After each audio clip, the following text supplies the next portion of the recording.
Now on Meet the Drapers! No other show in the world that allows you to invest into startups.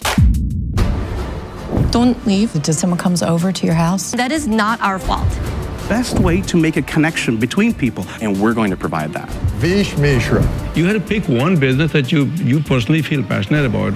Become an entrepreneur because it's easy to get money. And that didn't happen in Wall Street.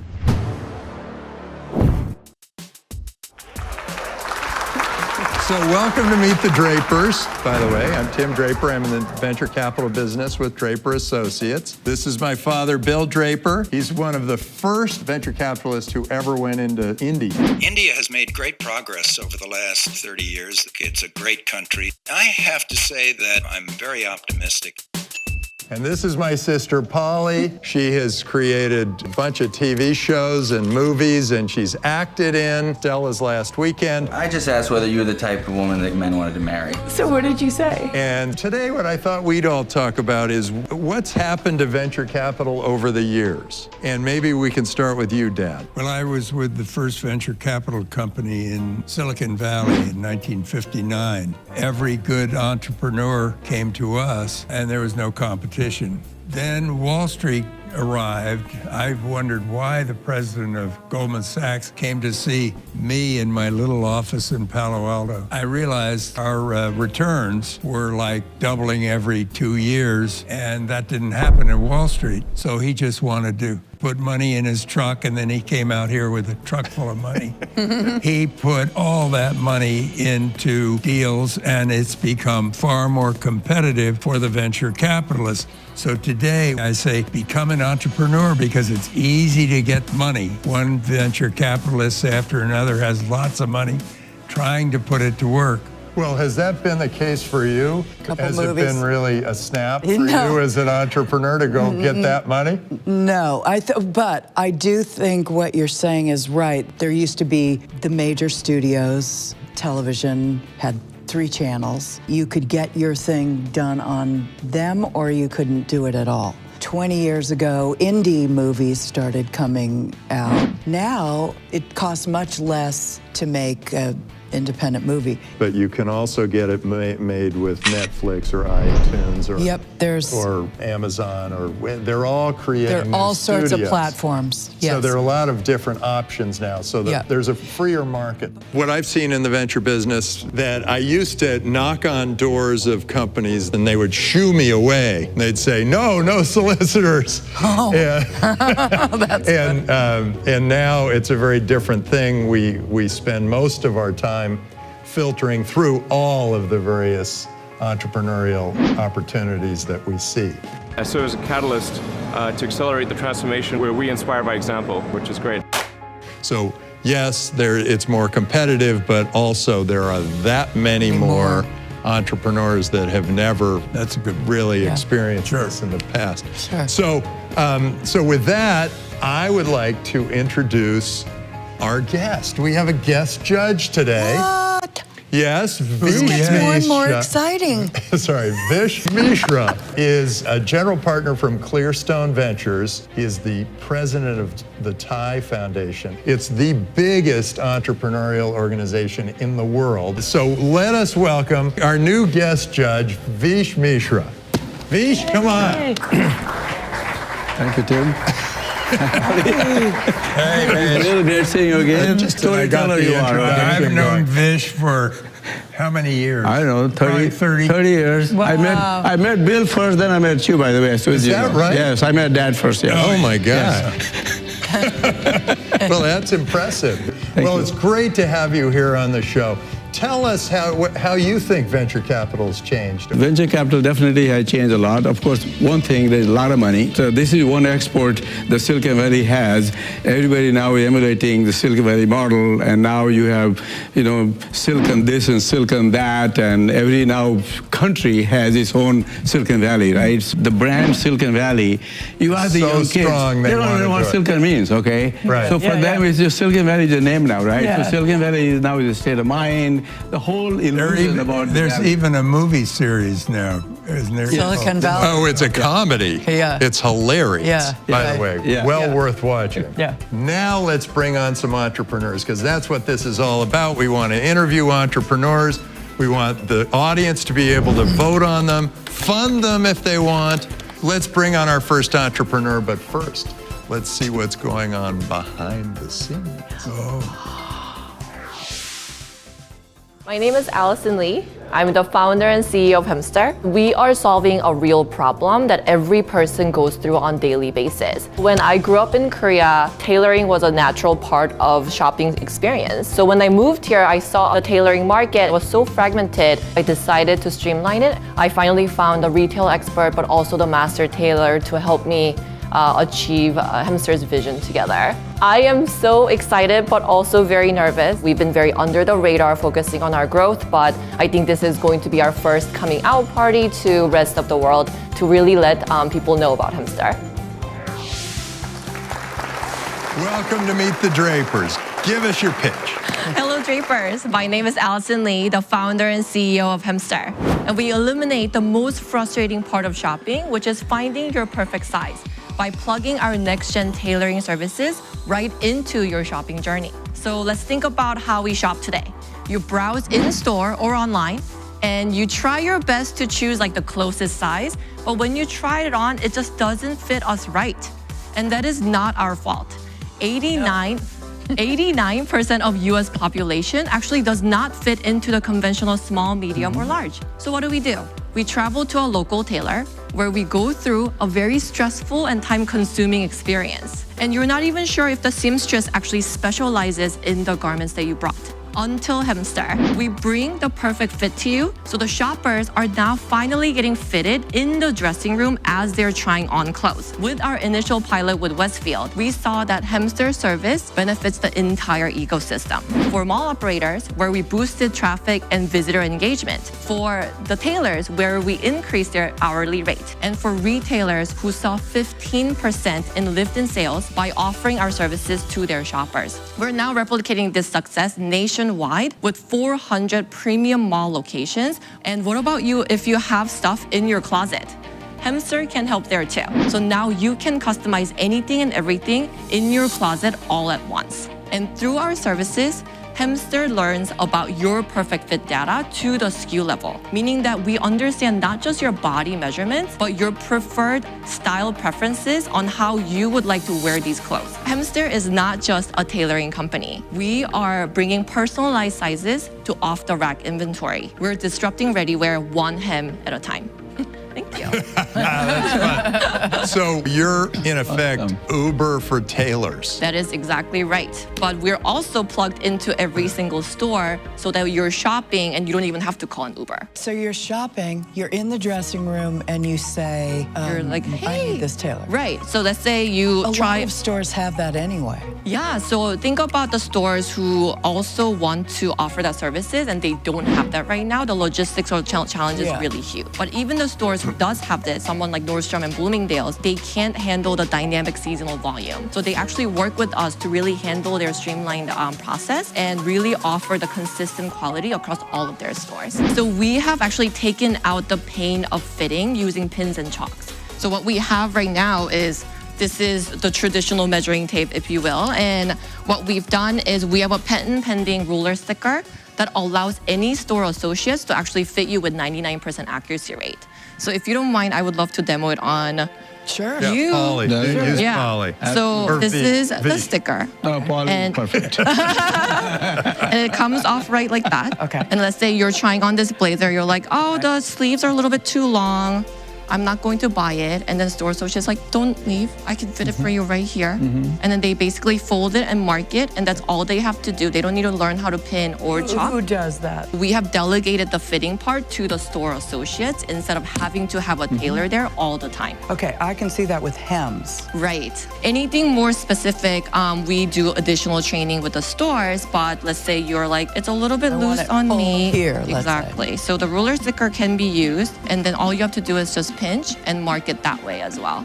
So it does So they're work. still doing it. It's just you're not having a professional tailor do it. Because You're that making is- it very simple for the store, the salesperson. You've got chalk marks all over you. Yeah, see, that would never happen with these stickers. There's no chalk marks, but do we trust the salesperson to do this? Why do we trust them to do it? Because right now they're working as a stylist for the stores. So they are already trained to think about the fit and what is the right size for you. So this is a perfect sales tool. So have you tested this? Yes, so we are live in Westfield San Francisco Center. We just launched San Jose and also LA.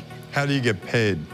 So either the retailer or the shopper will choose to pay. So retailer like Bloomingdale's will cover all costs. So we just invoice Bloomingdale's or Nordstrom directly. You said that you could have it all done with clothes in your closet. Does that mean someone comes over to your house? That is right. So that is a separate and now more you're selling white me. glove services. So we work with high-end condos and residential properties so that in-home tailoring is now the newest amenities. So let's say you're like, I have 30 things in my closet. Can just someone come and pick everything up and fit it to my body and bring it back? Wouldn't she have to put every one of those items on? Depends. Sometimes what we see is basically you have already something that fits you really well. You're like, can you just replicate this fit on 30 jeans I have? And that's exactly the perfect fit data that we keep on file.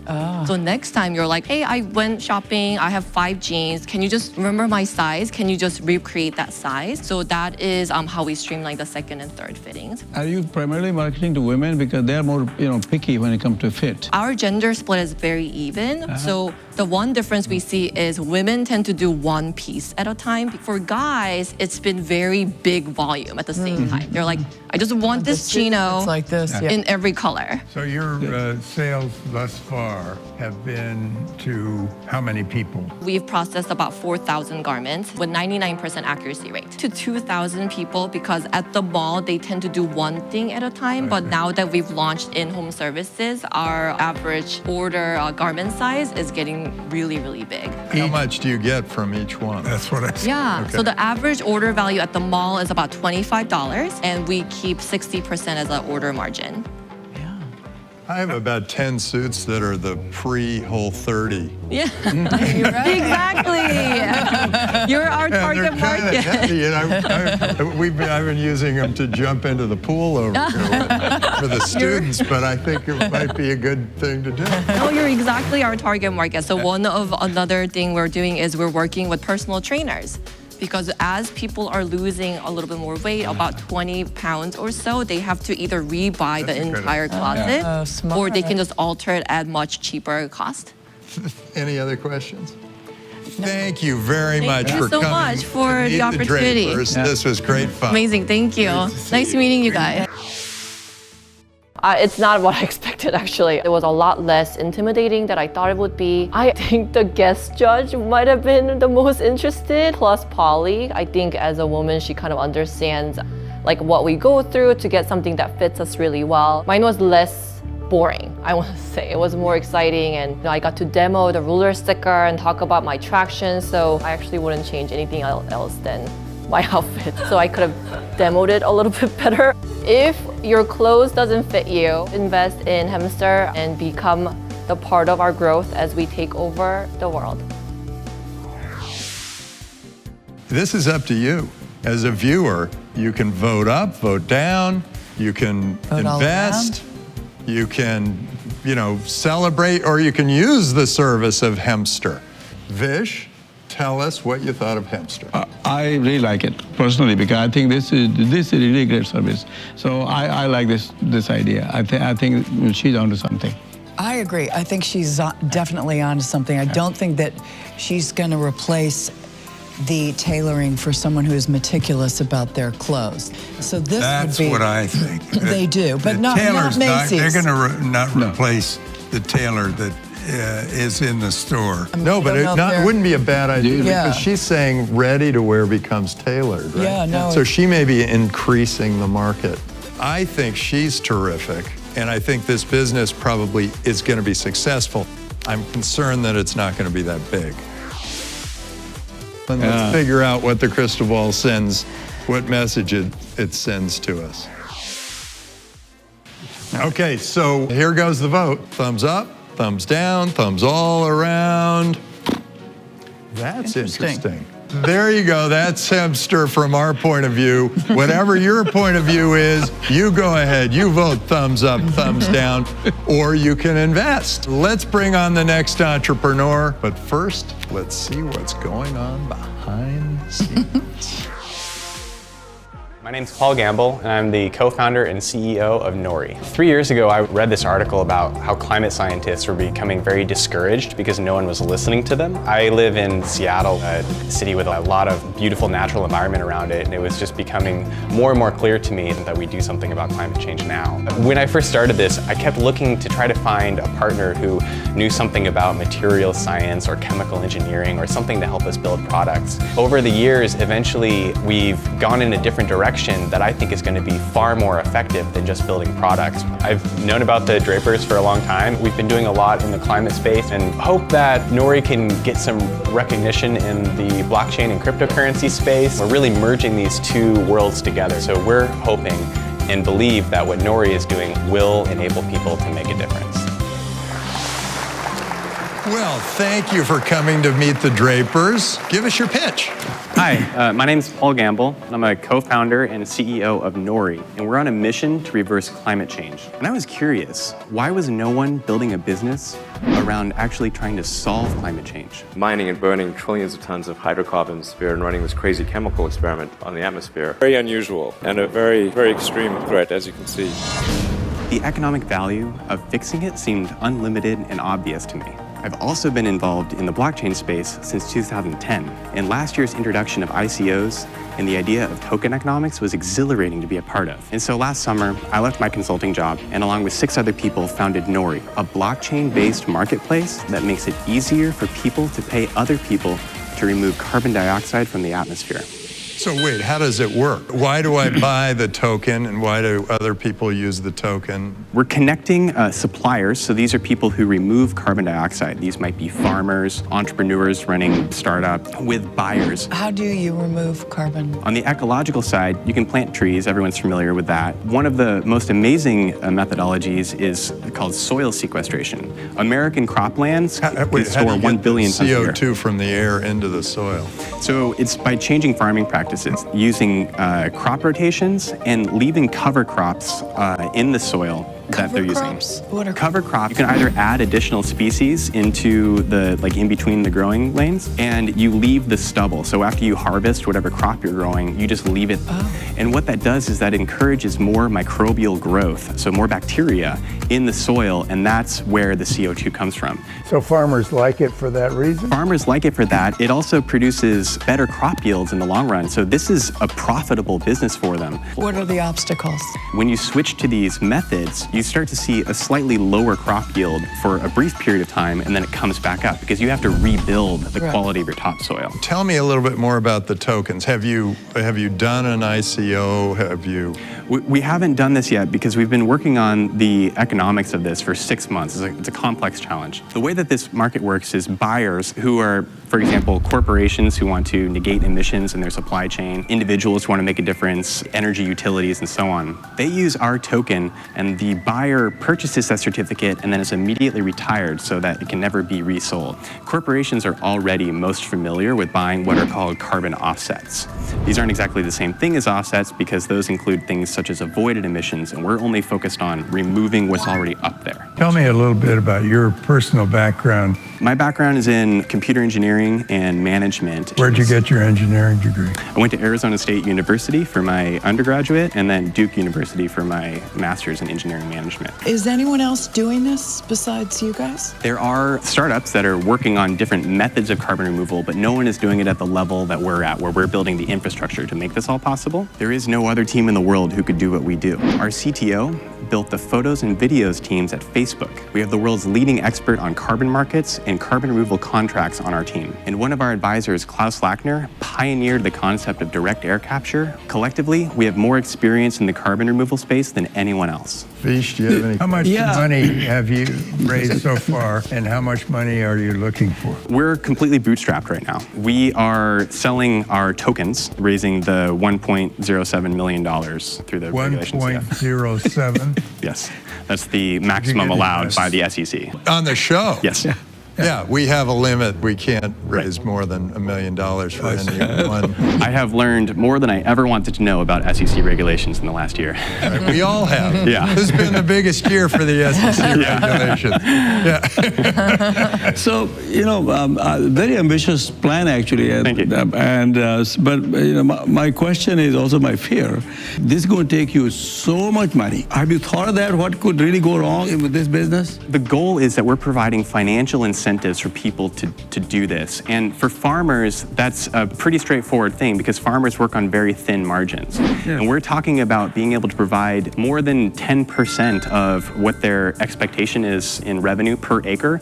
So this is like a private cap and trade. Cap and trade is different because the governments issue free allowances. And these allowances really distort the price signals in the markets. Right. And so what we're making is our token. It's a different psychology. Yes, but it still could eliminate the need for a cap and trade. It absolutely could. And that would really be our goal. It's a market-driven price on carbon dioxide.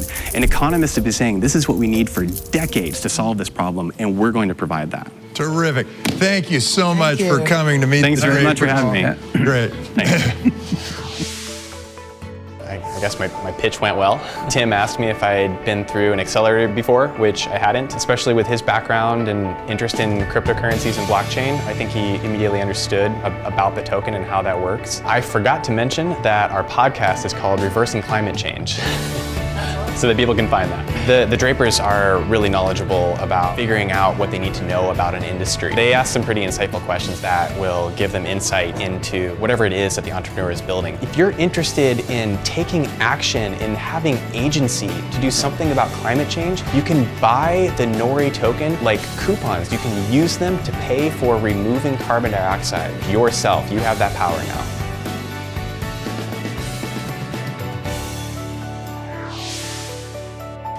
And now it's up to our judges. But actually, it's really up to you because you can vote online at meetthedrapers.com and you can invest.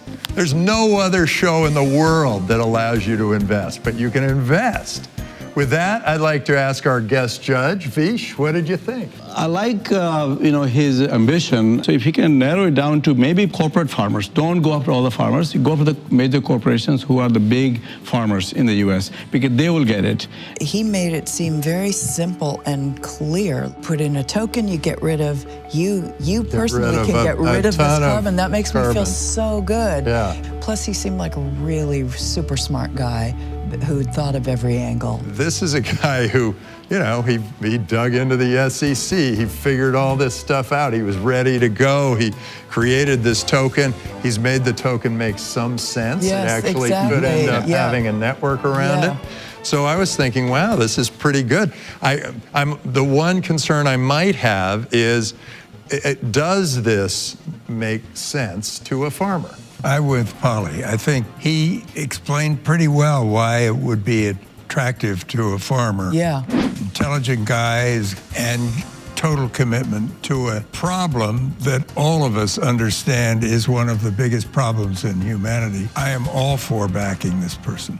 Me too. Okay, well, let's go to the crystal ball. Here's what we do, Vish. Okay. We look at the crystal ball and we say, crystal ball, crystal ball, Nori. So once you've sort of felt the power of the crystal ball, you get a vibe, and now what we do is we vote.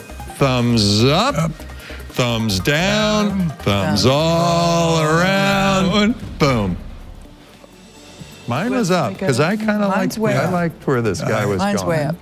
That was interesting. And you, the audience, you can decide. Do you want to vote up? Do you want to invest? We've got Nori, and you've got an opportunity for Nori. So now let's get on to our next entrepreneur. Hi, my name is Manshu Agarwal. I'm the CEO and founder of Ponder. By playing matchmaker, you recognize the power of a referral. It adds so much to people's lives. but they're very hard to do. We're trying to bring in married people to help others, and we're just getting started. I'm doing this because my father's a doctor, my brother's a doctor, my other brother is a financial analyst. They've all been working in jobs. I feel that I've got something to contribute as an entrepreneur.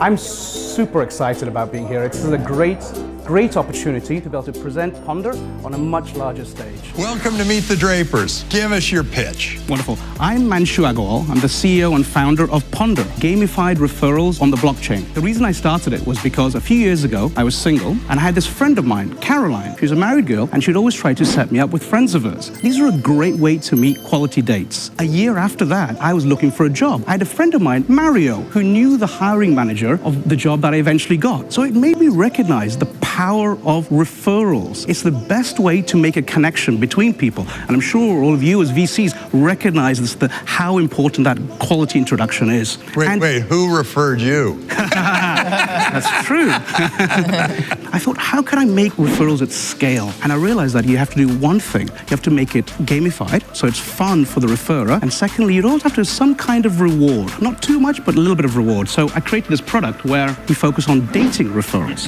And the way it works is, it utilizes game mechanics and financial rewards to make everyone a matchmaker. you'll see someone like Sarah here, and underneath are a set of prospects that you can set her up with. If you think anyone could be a good match, you just drag and drop. The two people are notified. If they like each other, you win $10. If they get married, you win $1,000. And so you have this balance that goes up and down based upon the number of matches you make for others versus the number of matches made for you. You can only cash out once you've made 10 matches for others. How much do they pay to get matched up? They each pay $10. So we take $20 from the two singles, we give $10 to the successful matchmaker, we keep $10 ourselves. And you figure the odds are worse than 1 in 100 that they're getting married. Exactly. I think we're pretty safe with that. Otherwise, this business model's not going to work. No, that might be a little difficult. What happens? Good question. Get your money back. We only focus on the positive. We only focus on the positive.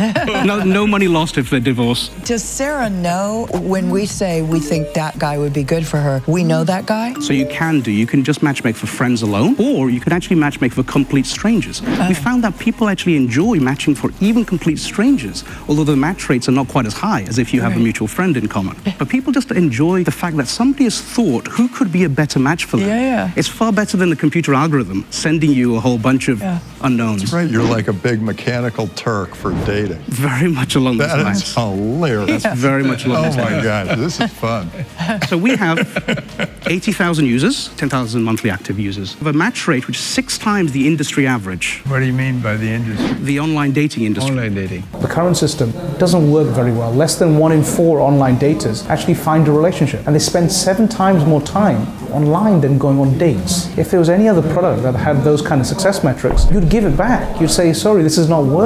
Wow. We're already making money, $1 per active user per month, and nearly half our users are married. They're playing matchmaker for other people.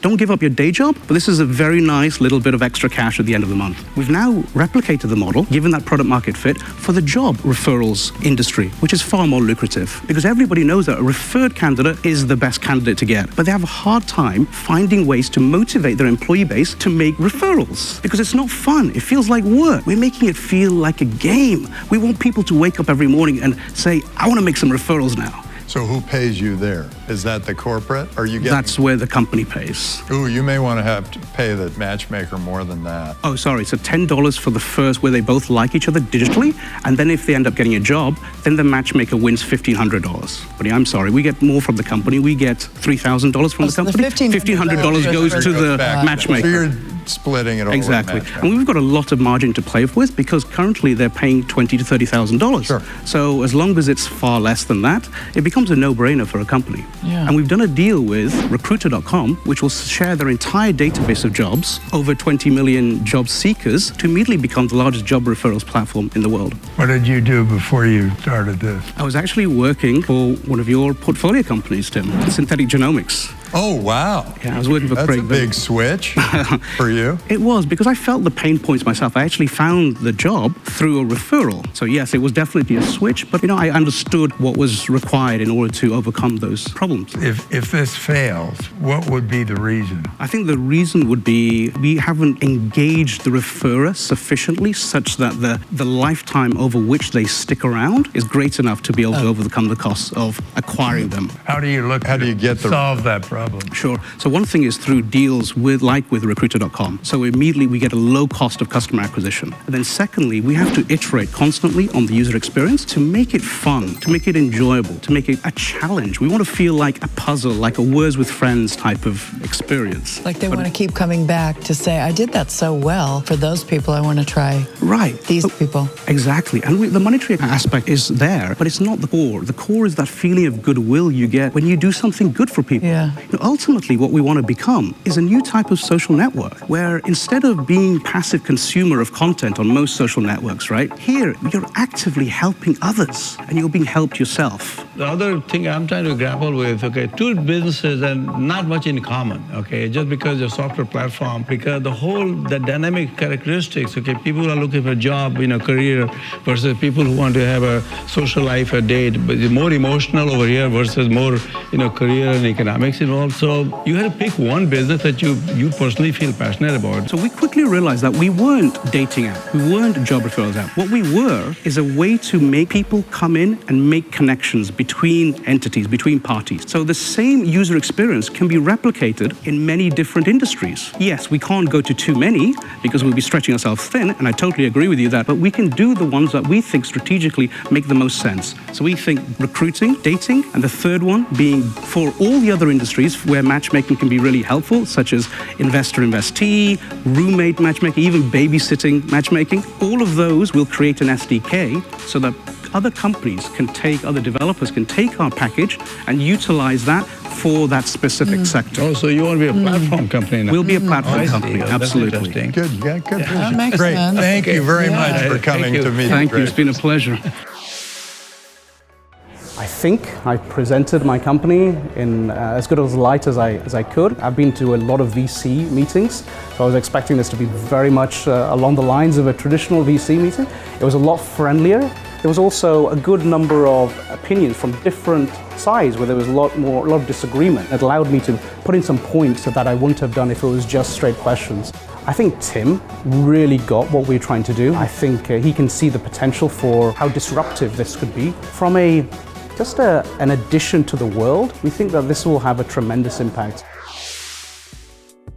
So now let's see what the judges thought. But remember, you can be a judge yourself. You can invest in Ponder. Polly, what did you think of Ponder? I got kind of excited at the prospect of matching up different people with different people because it wasn't about the money. It was more about the competition of being the person that's so smart about people that I know that I can match them up. Or if I look at a profile of someone, even that I don't know, the idea that, oh, I bet that would be good for my sister. Vish, how about you? What do you think? His fundamental thing is he just wants to make connections, so which is pretty good because, connections you can make using tools, and now he's saying he's a platform. So my feeling is unless he focuses, and maybe the jobs or the dating, they're all still crowded, as I mentioned. I like the babysitting one. And I think that's why he just need to go a little bit deeper. His message has to be different. I would be willing to back this if done right, and it looked like he was a man who would do it right. I mean, I liked him a lot. Did too. Well, he said he had a higher success rate than the online dating things. I guess it's a smaller amount of data, but still. Yeah. Okay, we're going to go to the crystal ball. Beanie. You're pondering. I'm pondering a referral to another sphere. Now we vote. Yeah. And know that these are the votes of the judges. Yeah, that's right. And you can vote at home. Exactly. Go to meetthedrapers.com, and you can also invest. Here we go. Thumbs up. Thumbs down, thumbs all around. Wow. Oh, that is really interesting. That was really interesting. One, not a complete one. And I was mostly interested that I was a thumbs up.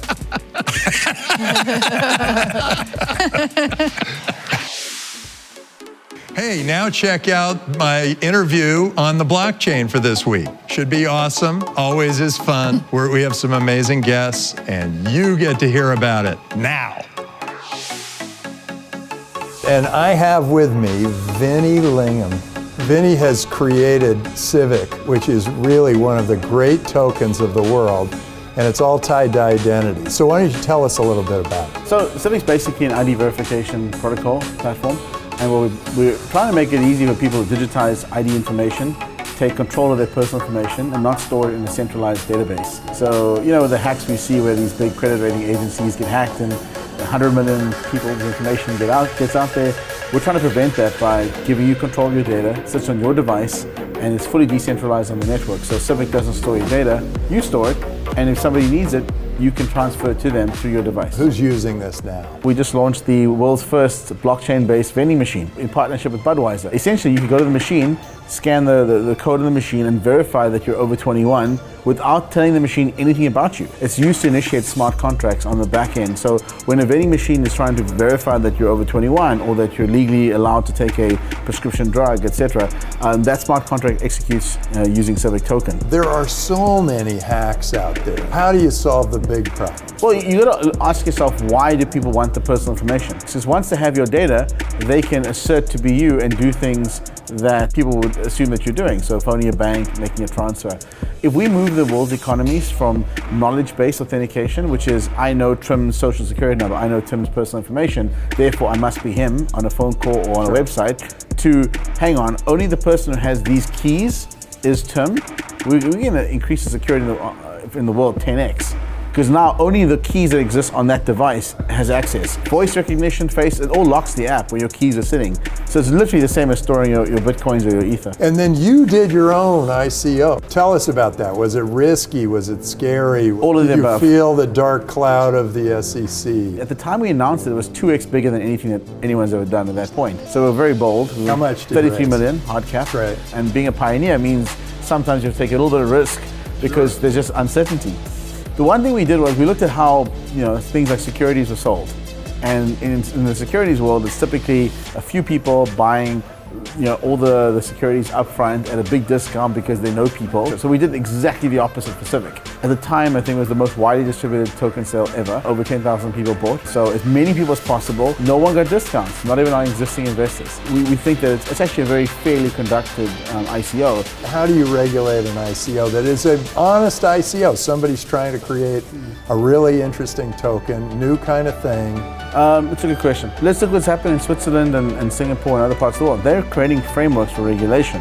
And so what I think should happen is that the government, the SEC, whoever it is, should put out a framework for public debate and discussion that mirrors what the other countries have done. Because here's the problem.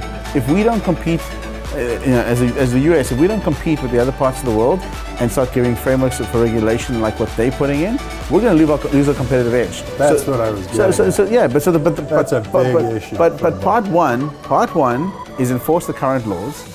Part two is at least give a competitive environment with guidance for companies to be able to act responsibly.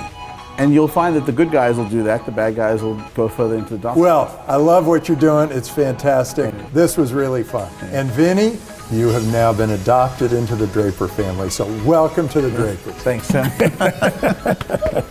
Thank you.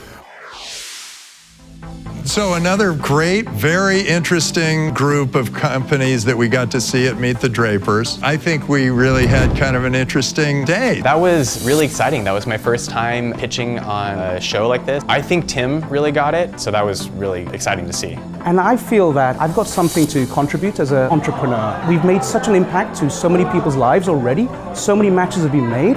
And we're just getting started. Yeah, I mean, there are so many obstacles as a solo female founder. I am so excited, but also very nervous. This is going to be our first coming out party to rest of the world. Vish, which of those three products would you use? Would you use the dating site for a job, or would you buy the token for the environment? I feel I definitely will go and get my close fitted right. Oh, I got a question for you. And when you met your wife, were you able to go on a dating site? No. There were no dating sites then. Was it? Did someone introduce did somebody you? Did set someone you introduce you? I was introduced to her by my boss because she came from India with a green card to work for a bank, and I had come to go to graduate school. Started talking because that's how I learned about all the Americans. He said, you know, have you heard of the International Club at the University of Minnesota? I said, no. He said, I think you should come over there. And he said, there's a cute little Indian girl over there I've seen.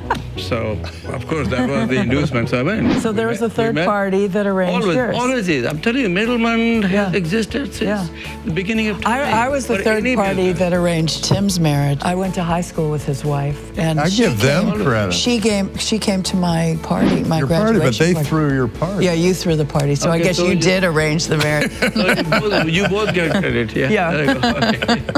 Now, you seem to feel very strongly about global warming. That was a big deal for you when you were UNDP. Yeah, that's the company I would go for. Well, sure, I think that's great. But as an investor, I think I'd back the last one we saw. On meeting your wife, I met my wife on a boat going over to Europe, and I asked her to marry me 3 days after we sat in deck chairs together. 3 days. And the capper was after he met her. She was already engaged. And she was already engaged. She was engaged to somebody else. I said, why don't you marry me instead of him?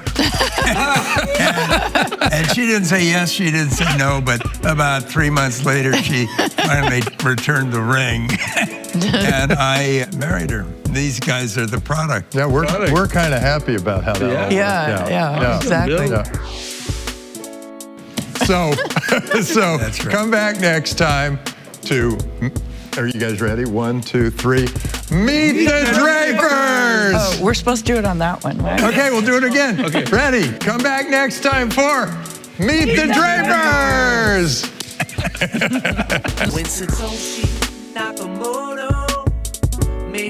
Welcome everybody to the blockchain party! It's changing the world in so many ways. Blockchain's everywhere now, and it's totally the thing. How do you think blockchain will change the world? In so many industries, banking, real estate, you name it, it's gonna revolutionize the way we do everything. What are you most excited to do right here? I want to learn more about blockchain because we think that's a good way to build a product to help money transfers. Buy coffee at Starbucks with the Bitcoin. I'm thinking $250,000 of Bitcoin by 2022. 50K by 2022. You heard it here first. It's gonna happen. Now, mic drop. Meet the Drapers. Go watch it. Live long and blockchain.